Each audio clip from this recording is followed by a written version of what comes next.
Бұл тағамды қыздар жегенде жемегенде арманда ғой. Бүгін міндетті түрде кешкі асқа жасап көріңіз. Бар болғаны 2-ақ ингредиенттен тұратын өте дәмді тағам. Алдымен картоптарды көп мөлшерде сұйық майға қуырып аламыз.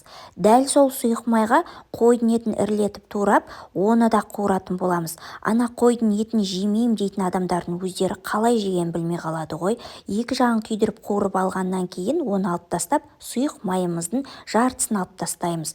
Дәл сол майға жуамызды қуырамыз, оның үстіне етімізді саламыз, жаңағы қуырып алған, үстіне қуырып алған картопымызды салып, татымына қарай тұз бен бұрышымызды, қара бұрышымызды салып, жай отта астын басып 40-45 минуттай пісіріп аламыз.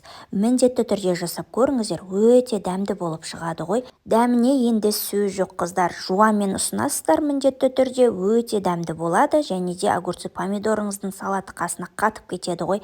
Менің парақшама